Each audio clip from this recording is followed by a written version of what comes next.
പരിശുദ്ധ കത്തോലിക്ക തിരുസഭ ഇന്ന് ഈശോ മിശിഹായുടെ തിരുഹൃദയ തിരുനാൾ കൊണ്ടാടുന്നു. ഏവർക്കും ഈ തിരുനാളിന്റെ എല്ലാവിധ മംഗളങ്ങളും സ്നേഹാശംസകളും ഏറെ സ്നേഹത്തോടുകൂടെ നേരുന്നു. പരിശുദ്ധ കുർബാനയുടെ തിരുനാൾ കഴിഞ്ഞു വരുന്ന 8-ാം ദിനം വെള്ളിയാഴ്ചയാണ് ഈശോ മിശിഹായുടെ തിരുഹൃദയ തിരുനാൾ സഭ കൊണ്ടാടുക. ഈശോ മിശിഹായുടെ ഹൃദയം പോലെ നമ്മുടെ ഹൃദയവും മാറ്റിയെടുക്കണമേ എന്ന് നമുക്കിന്ന് പ്രാർത്ഥിക്കാം. ഹൃദയമില്ലാത്ത മനുഷ്യനെന്ന് നമ്മെക്കുറിച്ച് ആരെങ്കിലുമൊക്കെ പരാമർശിച്ചാൽ ഒരുപക്ഷെ നമ്മൾ ഏറ്റവും കൂടുതൽ വേദനിപ്പിക്കുന്നത് ഈ പറഞ്ഞ ഭാഷയായിരിക്കും. കാരണം സ്നേഹിക്കാൻ അറിയാൻ മേലാത്തവൻ, ചുറ്റുവട്ടങ്ങളെ പരിഗണിക്കാത്തവനെന്നൊക്കെ ഒത്തിരി അർത്ഥമുണ്ട് ഹൃദയമില്ലാത്ത മനുഷ്യന്. നമ്മൾ ഇന്ന് ഈശോ മിശിഹായുടെ തിരുഹൃദയ തിരുനാൾ കൊണ്ടാടുമ്പോൾ നമ്മെ സ്നേഹിക്കുവാൻ, നമ്മെ മനസ്സിലാക്കുവാൻ നമ്മുടെ ദൈവത്തിന് ഒരു ഹൃദയമുണ്ടെന്നുള്ള വലിയ ഓർമ്മപ്പെടുത്തലാണ് ഈ ദിനം നമുക്ക് സമ്മാനിക്കുന്നത്. ഈശോ മിശിഹായുടെ തിരുഹൃദയത്തോട് ചേർന്നിരുന്നു കൊണ്ട്, തിരുവിലാവോട് ചേർന്നിരുന്നു കൊണ്ട് നമുക്കും പ്രാർത്ഥിക്കാം, നമ്മുടെ ജീവിതത്തെ അനുഗ്രഹമാക്കണമേ എന്നും. നമ്മുടെ രക്ഷയ്ക്കു വേണ്ടി ഈശോ മിശിഹ അവസാനം സഹനമെടുത്തത് തിരുഹൃദയത്തിൽ തന്നെയായിരുന്നു. നമ്മുടെ രക്ഷയെ പ്രതി ഹൃദയം പോലും പിളർന്നു തരുവാൻ മനസ്സ് കാണിച്ച നല്ല ദൈവത്തെ നമുക്കിന്ന് പ്രത്യേകമായിട്ട് ആരാധിക്കാം, ദൈവത്തോട് കൂടെ ആവുകയും ചെയ്യാം. ഈശോയുടെ തിരുഹൃദയത്തിന്റെ തിരുനാൾ. വിശുദ്ധ കുർബാനയുടെ തിരുനാൾ കഴിഞ്ഞ് 8-ാം ദിവസം വെള്ളിയാഴ്ച ഈശോയുടെ തിരുഹൃദയത്തിന്റെ തിരുനാൾ കൊണ്ടാടുന്നു. ഈ പ്രത്യേക ദിവസം തിരഞ്ഞെടുത്തത് ഈശോ തന്നെയാണെന്ന് മറിയം മാർഗരറ്റ് അലക്കോക്ക് എന്ന പുണ്യവതിയുടെ വെളിപാടിൽ നിന്ന് വിശദമാണ്.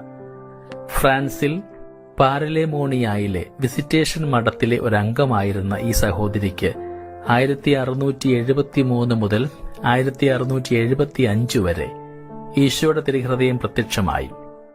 ഈശോ തന്റെ ഹൃദയം നെഞ്ചിൽ വെച്ച് ഒരു വിരലുകൊണ്ട് താങ്ങിപ്പിടിച്ചിരിക്കുന്നതായിട്ടാണ് കാണപ്പെട്ടത്.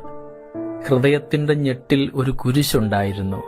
അതിന്റെ കടക്കൽ നിന്ന് സ്നേഹാഗ്നിജ്വാല ഉയർന്നു പൊന്തി കുരിശിനെ വിഴുങ്ങുവാൻ ശ്രമിക്കുന്നതായിട്ട് തോന്നും.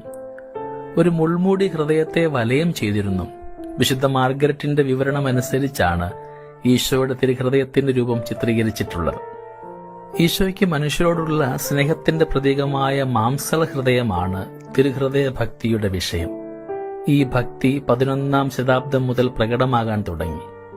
1298 മരിച്ച വിശുദ്ധ മെക്ടിൽഡും 1302 നിര്യാതനായ വിശുദ്ധ ജർത്രൂദും ഈ ഭക്തി അഭ്യസിച്ചിരുന്നു. വിശുദ്ധ ജോൺ യൂഡ്സ് ആരംഭിച്ച ഈശോയുടെയും മറിയത്തിന്റെയും സഭയിൽ തിരുഹൃദയ തിരുനാളിന് പ്രത്യേക കുർബാനയും കാനന നമസ്കാരവും ഉണ്ടായിരുന്നു. മാർസയിലെ വന്നിയായ ആൻ മഡേലൈൻ റാമുസാത്ത് തിരുഹൃദയ ഭക്തി പ്രചരണത്തിന് വളരെ സഹായിച്ചു. മാർഗരറ്റിന്റെ ആത്മീയ ഗുരു വിശുദ്ധ ക്ലോഡ് ദ ലോ കൊളംബിയർ തന്റെ കഴിവനുസരിച്ച് ഈ ഭക്തി പ്രചരിപ്പിക്കുവാനായിട്ട് ശ്രമിച്ചു. 1856 തിരുഹൃദയ തിരുനാൾ സാർവത്രിക സഭയിൽ ആഘോഷിക്കണമെന്ന് നിശ്ചയിച്ചു. 1899 13-ാം ലയോ മാർപ്പാപ്പ മനുഷ്യവർഗത്തെ മുഴുവനും തിരുഹൃദയത്തിന് പ്രതിഷ്ഠിക്കുകയും ചെയ്തു. ഈശോയുടെ തിരുഹൃദയം തന്റെ ഭക്തർക്കായി വിശുദ്ധ മറിയം മാർഗരറ്റിനോട് ചെയ്ത 12 വാഗ്ദാനങ്ങൾ നാം ഇടയ്ക്കിടയ്ക്ക് ചിന്തിക്കുന്നത് പ്രയോജനകരമായിരിക്കും. 1. അവരുടെ ജീവിതാന്തസ്സിന് ആവശ്യമായ അനുഗ്രഹങ്ങൾ ഞാൻ നൽകും. 2. അവരുടെ കുടുംബങ്ങളിൽ ഞാൻ സമാധാനം പാലിക്കും. 3. അവരുടെ ക്ലേശങ്ങളിലെല്ലാം ഞാൻ അവരെ ആശ്വസിപ്പിക്കും. 4. ജീവിതത്തിൽ വിശിഷ്യ മരണനേരത്ത് ഞാൻ അവരുടെ ദൃഢമായ അഭയമായിരിക്കും. 5. അവരുടെ എല്ലാ പരിശ്രമങ്ങളെയും ഞാൻ സമൃദ്ധമായി അനുഗ്രഹിക്കും. 6. പാപികൾ എന്റെ ഹൃദയത്തിൽ കാരുണ്യത്തിന്റെ അതിരറ്റ ഒരു സമുദ്രത്തെ ദർശിക്കും.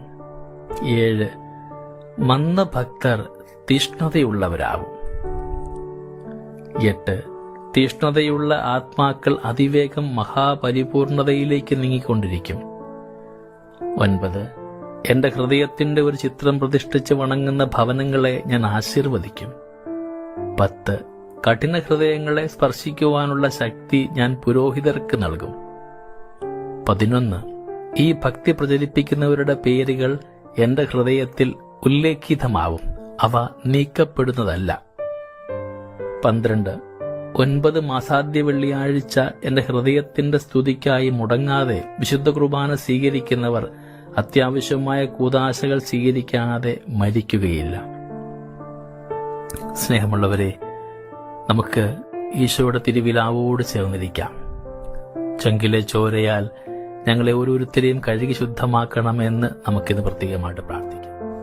നമ്മുടെ കർത്താവ് ഈശോ മിശിഹായുടെ തിരുഹൃദയം നമുക്ക് വേണ്ടി തുറക്കപ്പെട്ടതാണ്.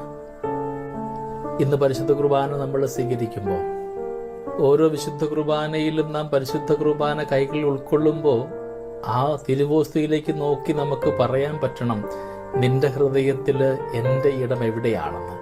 ആ തിരുവോസ്തിയിലേക്ക് നോക്കിയിട്ട് നമുക്ക് കാണുവാൻ പറ്റണം അവന്റെ ഹൃദയത്തിലെ എന്റെ ഇടത്തെക്കുറിച്ച്.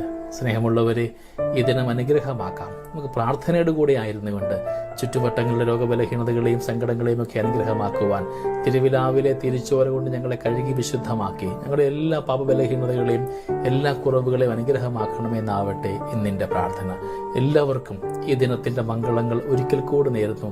ദൈവം നമ്മളെല്ലാവരെയും സമൃദ്ധമായി അനുഗ്രഹിക്കട്ടെ. നമ്മുടെ കർത്താവ് യേശു മിശിഹായുടെ കൃപയും പിതാവായ ദൈവത്തിന്റെ സ്നേഹവും പരിശുദ്ധാത്മാവിന്റെ സഹവാസവും നമ്മുടെ കൂടെ എന്നും ഉണ്ടായിരിക്കട്ടെ, ഇപ്പോഴും എപ്പോഴും എന്നേക്കും.